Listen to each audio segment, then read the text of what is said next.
So shall I. So shall I. So shall I.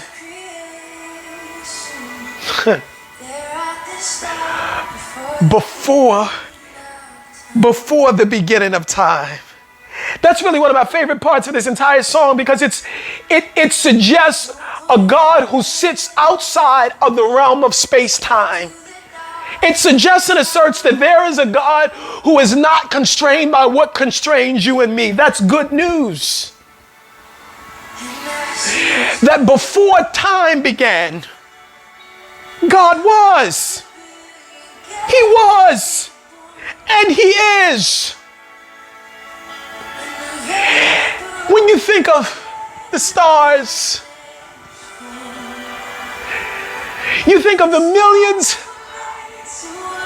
of solar systems. Solar systems, not just planets. There are millions of solar systems.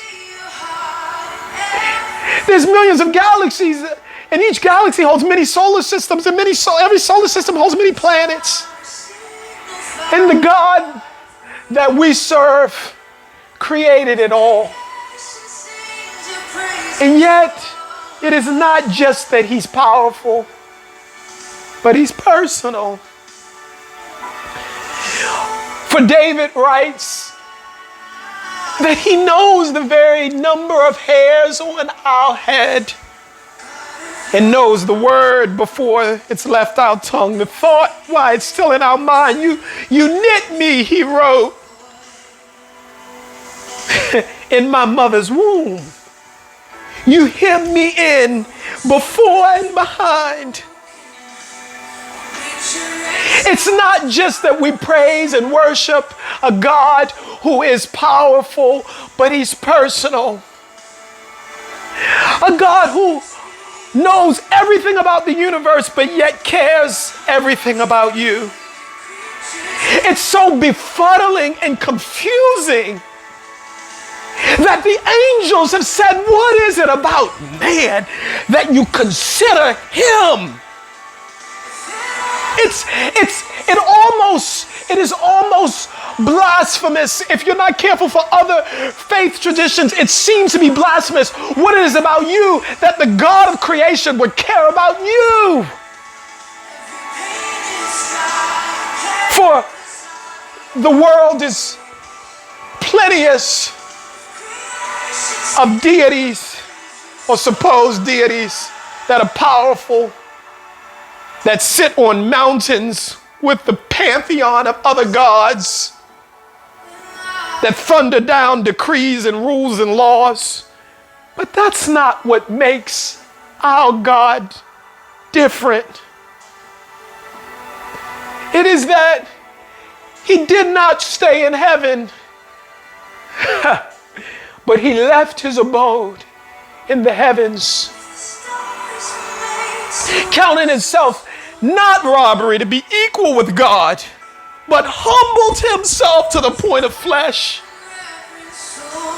to walk in the shoes of man. And so the Word that created the world, the Word that was in the beginning with God, the Word that was God and so indistinguishable from God that it was God, that Word came in flesh, wrapped in human form, and loved us right where we are.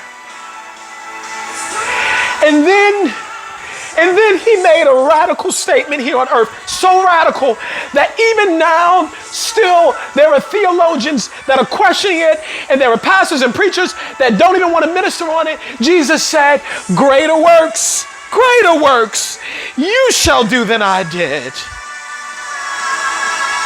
So shall I. He is saying that if I did it, you can too.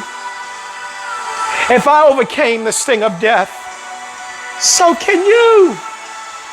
If I overcame the hurt of the world and the pain of the world, so can you.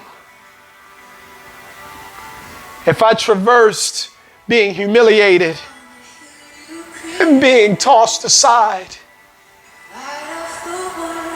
So can you.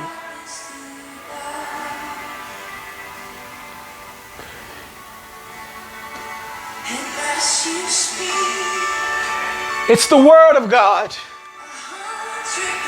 that is not just confined to a book. The word that is not a word as we understand in the English language, but a word that is really the translation of Greek. The logos, the rhema, wrapped in the one, the living word that speaks to today. Do you know that you are the Word of God? You, right where you are, right what you're going through, you are the Word. For God spoke and it was.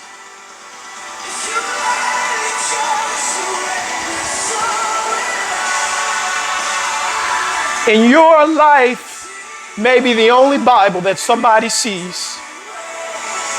Your overcoming may be the only gospel that they're exposed to know the gospel of Christ.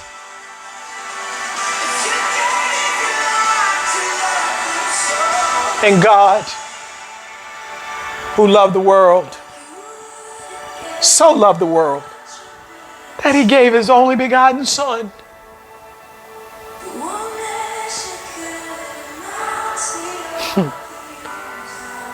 Conceived you in his mind before you were knit in your mother's womb.